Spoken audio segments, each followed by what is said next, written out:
کرام آئمہ کرام،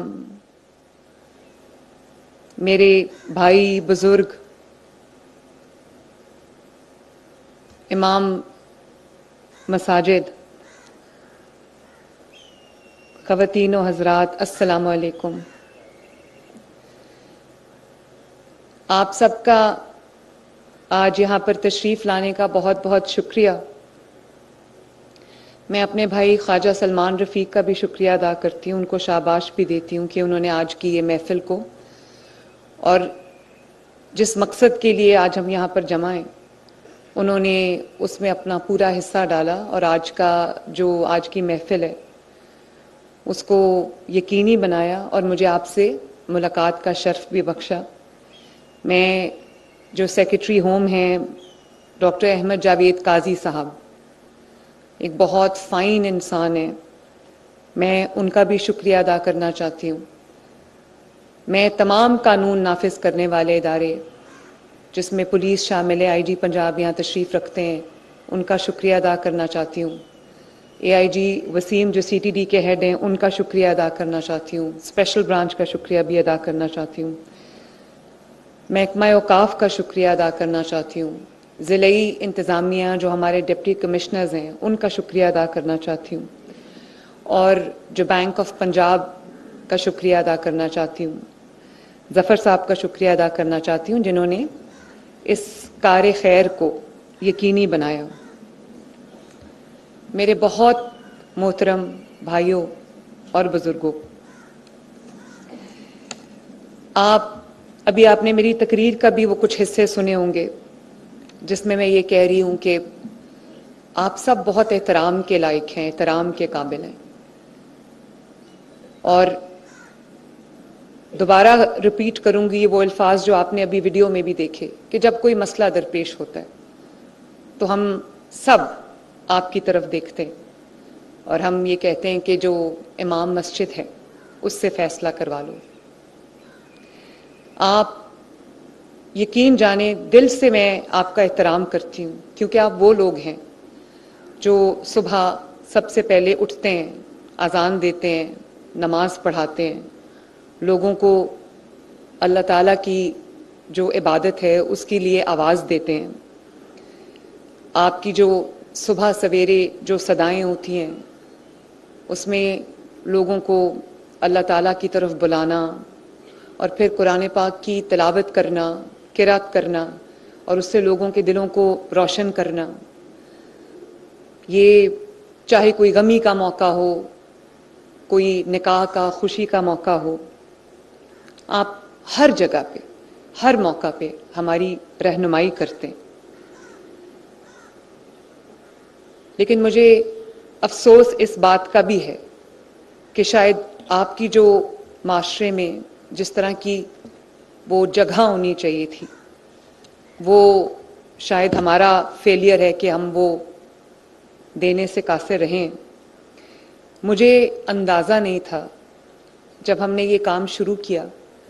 تو لوگوں نے اس کو سیاسی رنگ دینے کی بھی بہت کوشش کی، اس کے خلاف منفی بیانات بھی آئے، لیکن مجھے احساس ہوا جب آپ کی مجھے رجسٹریشنز آنا شروع ہوئیں، تقریباً 80,000 کے قریب پورے پنجاب میں مساجد ہیں، تمام مسالک کی مساجد کو ملا کے، تو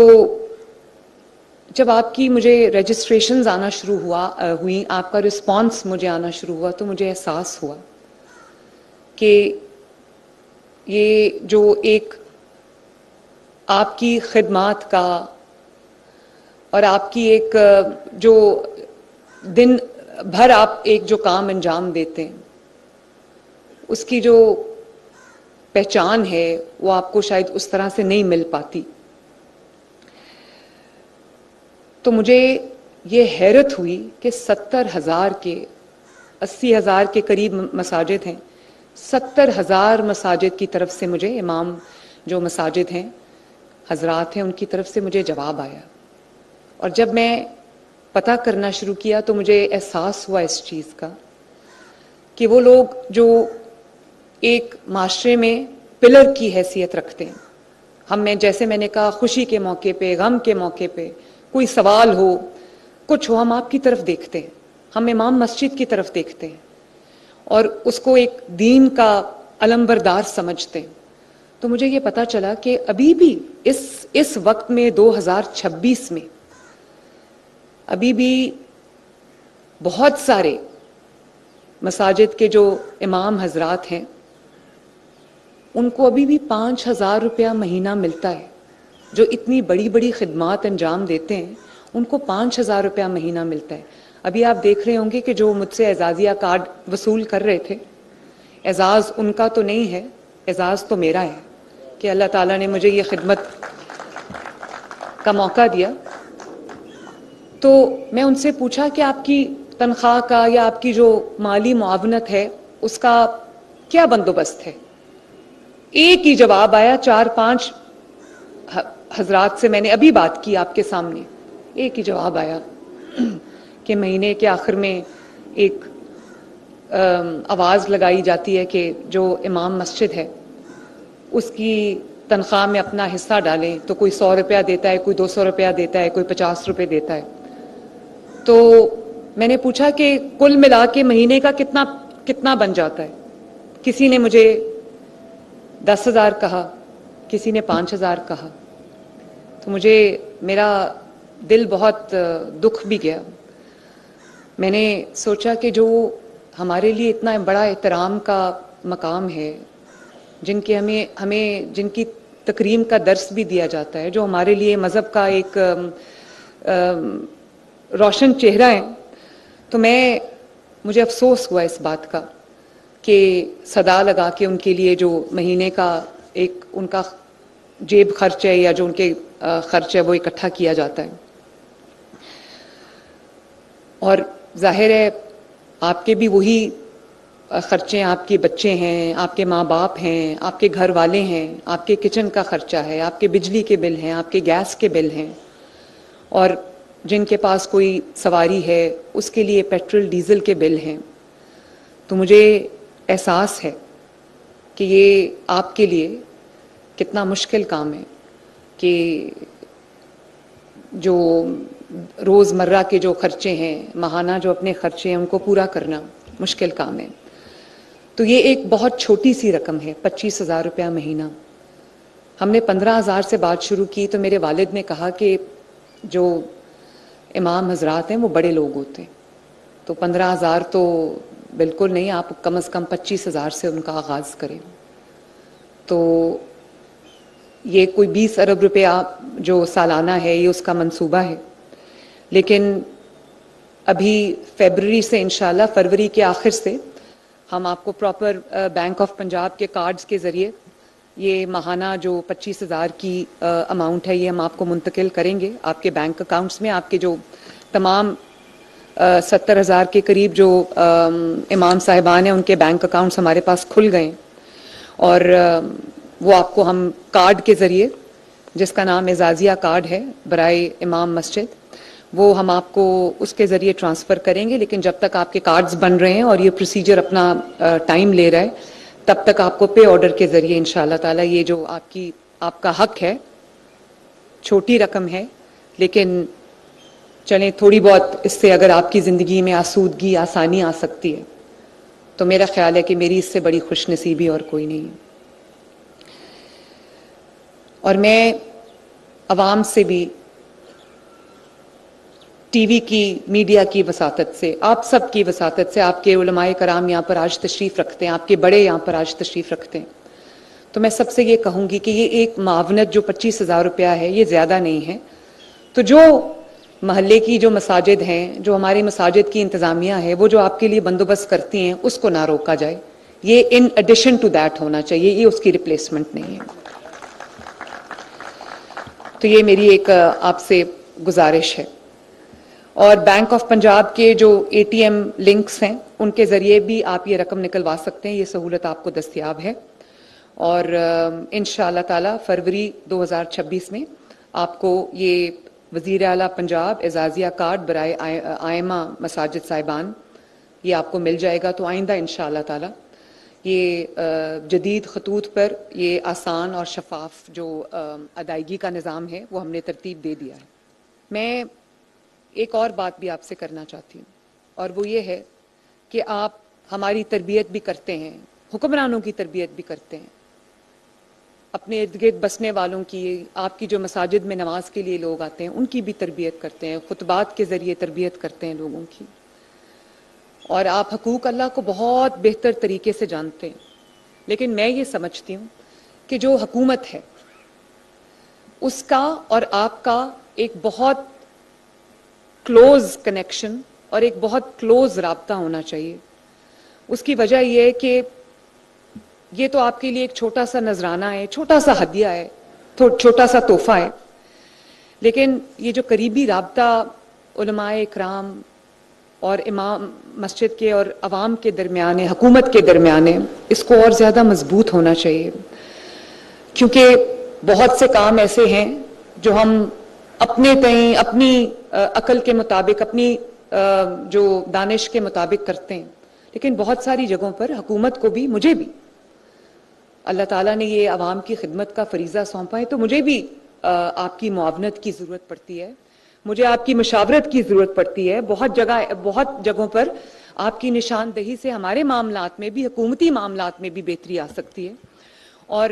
اگر آپ کو کسی قسم کی معاونت کی ضرورت ہے تو اس کے لیے بھی حکومت حاضر ہے. آپ کو اگر کبھی خدا نخواستہ آپ کے گھر میں کوئی بیماری آ جاتی ہے، کوئی آپ کے بچوں کی فیس کا، اسکول کا، کوئی بھی آپ کو کسی طرح کا بھی کوئی مسئلہ درپیش ہوتا ہے تو میں اس کے لیے بھی حاضر ہوں. جب عوام آپ کے پیچھے نماز پڑھتی ہے، جب اللہ تعالیٰ کی مخلوق آپ کے پیچھے نماز پڑھتی ہے تو وہ آپ کی بات سنتی ہے، آپ کی بات کا اثر لیتی ہے، آپ ان کے دینی رہنما بھی ہیں. تو اس میں کوئی سیاسی پہلو نہیں ہے. اس کو جو سیاست کا لوگوں نے رنگ دینے کی کوشش کی، اس کو ایک منفی انداز میں اس کو اجاگر کرنے کی کوشش کی، وہ ہو نہیں سکا کیونکہ یہ ایسا تھا نہیں. تو میں یہ سمجھتی ہوں کہ آپ کے تھرو، آپ کے توسط سے، آپ کے وسیلے سے عوام تک حکومت کا پیغام پہنچانا، جو کہ میرا فریضہ ہے، میرے فرائض میں شامل ہے، اس کے لیے آپ کی اور میری جو کمیونیکیشن ہے، آپ کا اور میرا جو رابطہ ہے، آپ کا اور حکومت کا جو رابطہ ہے، اس میں کسی قسم کا بھی کوئی خلل نہیں آنا چاہیے. جب اس میں خلل آتا ہے تو اس میں پھر معاشرے میں خرابی آنی شروع ہوتی ہے. اور اس میں کوئی شک نہیں ہے کہ پاکستان اسلام کا قلعہ ہے، وہ واحد ملک ہے جو اسلام کے نام پہ لیا گیا ہے. اور یہ اسلام کی خدمت کا ایک طریقہ بھی ہے کہ ہم حکومت کو، حکومتی آواز کو اپنے علماء کرام کے ساتھ جوڑیں، اپنے امام مساجد کے ساتھ جوڑیں، تاکہ کوئی بھی ہم میں تفریق نہ ڈال سکے، اور ہمارے جو درمیان میں جو اتحاد ہے، امن ہے، آشتی ہے، وہ اس کو فروغ ملے. ابھی آپ نے دیکھا ہوگا کہ کرسمس کا موقع تھا. ہمارے ملک میں بہت سے مذاہب سے تعلق رکھنے والے لوگ بستے ہیں. تو کیا اسلام یہ ہے کہ وہ جو دوسرے مذاہب سے تعلق رکھتے ہیں لوگ، جو گنتی میں اقلیت میں ہیں، تو کیا اسلام یہ کہتا ہے کہ وہ خوف میں رہیں، وہ ہر وقت ان کے اوپر خطرات منڈلاتے رہیں کہ پتہ نہیں کون کس وقت آ کے ہمارا قتل کر دے گا، کون کس وقت آ کے ہماری املاک پہ قبضہ کر لے گا، کون کس وقت آ کے ہمارا گھر جلا دے گا، یا کون کس وقت آ کے کسی کو بھڑکا کے ہمارے خلاف جو ہے وہ ایک تحریک شروع کر دے گا؟ یا اسلام یہ ہے کہ وہ بے خوف،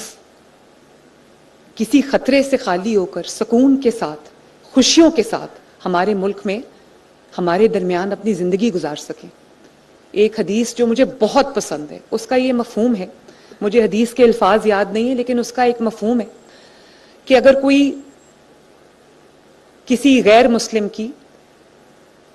ساتھ کوئی زیادتی کرے گا، یا اس کے ساتھ کوئی ظلم کرے گا،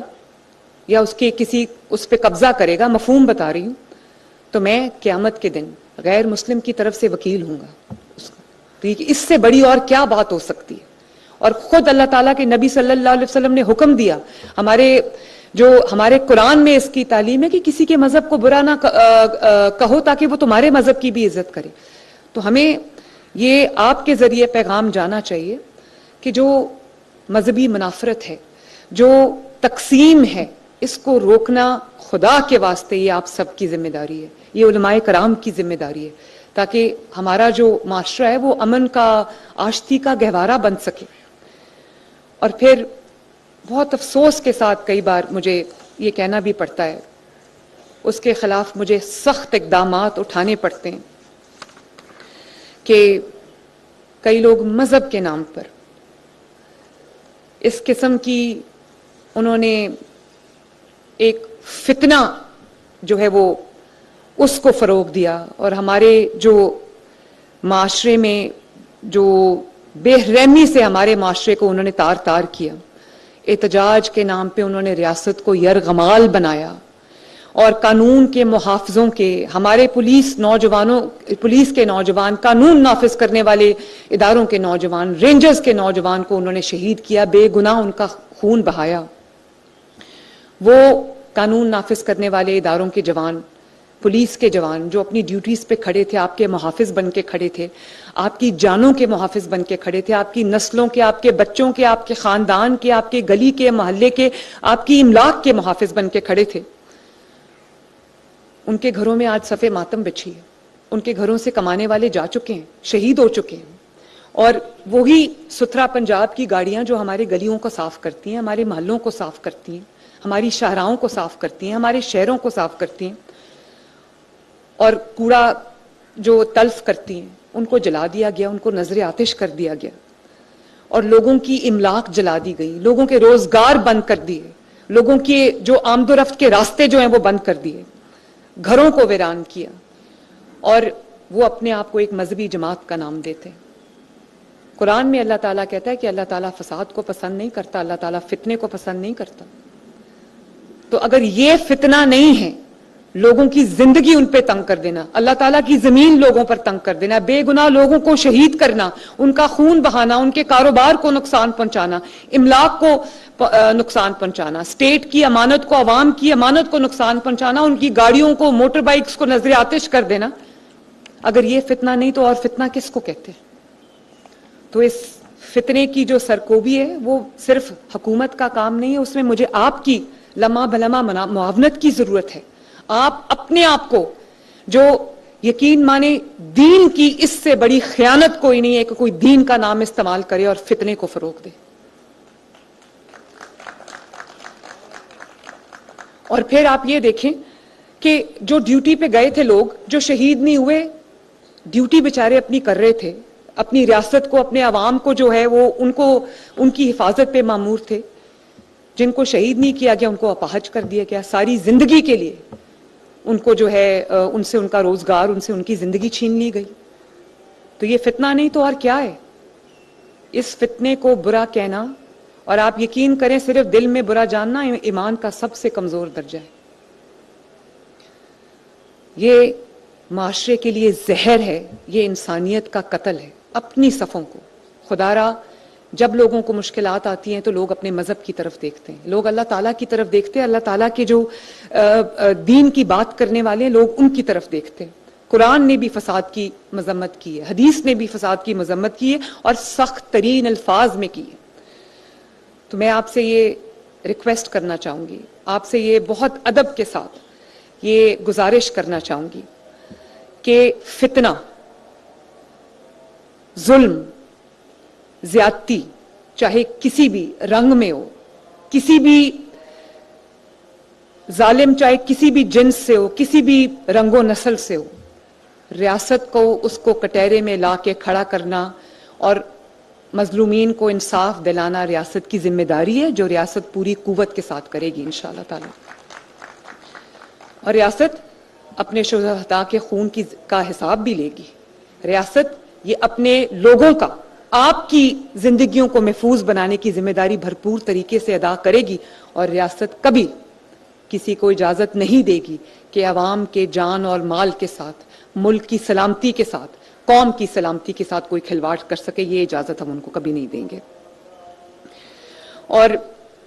صرف یہ نہیں، آپ دیکھتے ہوں گے کس طرح میں نے ڈالا کلچر کو جو ہے وہ ختم کیا، کس طرح چوری چکاری اور جو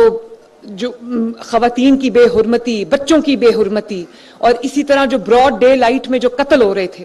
اس کو ہم نے ختم کیا. اللہ تعالیٰ کا شکر ہے، لا اینڈ آرڈر سچویشن کو جو ہے وہ بہتر کیا تاکہ عوام اپنے گھروں میں سکون سے رات کو سو سکے. تو یہ کوئی بھی جو فتنہ ہے اس کو پنپنے کی اجازت نہیں دی جائے گی، اور پنجاب کی سرزمین کم از کم ہر فتنے کے لیے، ہر ظالم کے لیے، ہر مافیا کے لیے انشاءاللہ تعالی تنگ کر دی گئی ہے. اس میں مجھے آپ کا جو ساتھ چاہیے. فتنہ چاہے کسی بھی روپ میں آ جائے، کسی بھی نقاب میں آ جائے، وہ قانون کی گرفت سے نہیں بچنا چاہیے. اور پھر میں یہ بھی آپ سے گزارش کروں گی کہ لوگ کیونکہ آپ کے پیچھے نماز پڑھتے ہیں، آپ کو مکرم اور مقدم سمجھتے ہیں، آپ کی بات سنتے ہیں، تو آپ کو معاشرے کی اصلاح کرنی آپ کا دینی فریضہ ہے، میرا دینی فریضہ ہے. اور صرف یہ نہیں، آپ جس طرح لوگوں کو کہتے ہیں کہ نماز اذان دیتے ہیں تو نماز کی طرف بلاتے ہیں، لوگوں کو قرآن کی تعلیم کی طرف راغب کرتے ہیں، لوگوں کو جو دین کی تعلیم کی طرف لے کے آتے ہیں، اسی طرح آپ سب کی ذمہ داری ہے کہ ہر روز آپ کے پاس جو آپ کا جن سے بھی کانٹیکٹ ہوتا ہے ان کو آپ یہ ضرور باور کرائیں کہ ملک اور قوم کی جو خدمت ہے، جو حفاظت ہے، وہ صرف حکومت کی ذمہ داری نہیں ہے، وہ ہر پاکستان میں بسنے والے پاکستانی کی ذمہ داری ہے. اور وہ قانون کا احترام کریں، قانون نافذ کرنے والے اداروں کا احترام کریں، کیونکہ وہ میرے لیے نہیں ہے، وہ آپ کی خدمت کے لیے، وہ آپ کی خدمت پہ مامور ہے، وہ آپ کی خدمت میں آپ کی حفاظت کے لیے اپنی جانیں دیتے ہیں. اور آج کل جو ٹریفک کے لاز میں سختی آئی ہوئی ہے، آپ جانتے ہیں لوگ اس سے خوش نہیں ہیں. مجھے بھی پتا ہے کہ جو چلان ہو رہے ہیں، جو ہیلمٹ نہ پہننے پہ چلان ہو رہا ہے، جو ون وے کی خلاف ورزی کرنے پہ چلان ہو رہا ہے، جو چھوٹے عمر کے بچے جو گاڑیاں چلاتے ہیں، جو جوونائل ڈرائیورز ہیں، ان کے لیے چلان ہو رہا ہے. تو یہ چلان، اس سے مریم نواز شریف کی ذات کو کوئی فائدہ نہیں ہے. اگر کوئی ہیلمٹ پہنے گا تو اس سے میری ذات کو کوئی فائدہ نہیں. ہاں، ماؤں کے بچے جو ہیں وہ ان کو چوٹیں لگنے سے بچ جائیں گی، بہنوں کے بھائی جو ہیں وہ ان کی جانوں کی حفاظت ہوگی، بچوں کے باپ جو ہیں وہ شام کو خیر خیریت سے عافیت سے اپنے گھر واپس آئیں گے. مریم نواز شریف آپ کا چالان نہیں کرنا چاہتی. مریم نواز شریف چاہتی ہے کہ آپ اپنی زندگی کی حفاظت کریں ان لوگوں کے لیے جو آپ سے پیار کرتے ہیں، جن کو آپ کی ضرورت ہے. تو اپنے قانون کا احترام، ٹریفک لاز کا احترام، اپنے آپ کو ہر قسم کے نشے سے، ہر قسم کی برائی سے، چاہے وہ کسی کے زمین پہ قبضہ ہو، کسی کے حق پہ قبضہ ہو، کسی پر ظلم کرنا ہو، کسی کی کوئی جو ہمارے آس پاس جو لوگ مدد کے منتظر ہیں، کسی کے گھر میں راشن نہیں ہے، کسی کے گھر میں بیماری کا ڈیرا ہے، کسی کے گھر میں کوئی اور مسئلہ ہے، تو حکومت ہر جگہ نہیں پہنچتی، لیکن آپ کی آواز ہر جگہ پہنچتی ہے. یہ آواز آپ کو پہنچانی ہے. آپ نے لوگوں کو یہ بتانا ہے کہ یہ صرف یہ ذمہ داریوں میں نہیں، ان کے فرائض میں شامل ہے، تاکہ ہم بھی ایک قابل تقلید معاشرہ بن سکیں. ہم بھی لوگوں کو یہ بتا سکیں کہ ایک ہم تہذیب یافتہ قوم ہیں، ایک مہذب قوم ہے، اور ماں باپ کی کیا تکریم ہے، ماں باپ کی کیا عزت ہے، اور ان کی نافرمانی پہ اللہ تعالیٰ نے کیا سزا رکھی ہے. یہ حلال اور حرام کی تمیز کیا ہے، اور کسی کا ناحق کسی کی جو زمین ہے یا ناحق کسی کا کوئی گھر ہے، دکان ہے، اس پہ قبضہ کرنا کتنی مذموم حرکت ہے. تو یہ اس سب میں حکومت کی معاونت کرنا میری آپ سے پھر سے ایک دفعہ گزارش ہے کہ اس میں آپ میرا ساتھ دیں، تاکہ ہم ایک مضبوط ایسا معاشرہ بنا سکیں جس پر ہر کسی کو فخر ہو، اور جس میں لوگ اپنی مائیں، بہنیں، بیٹیاں جو ہے وہ جس پہ ان کو فخر ہو. تو اللہ تعالیٰ آپ سب کا حامی و ناصر ہو. میرے سے جو بن پڑا، آپ کی یہ آغاز ہے،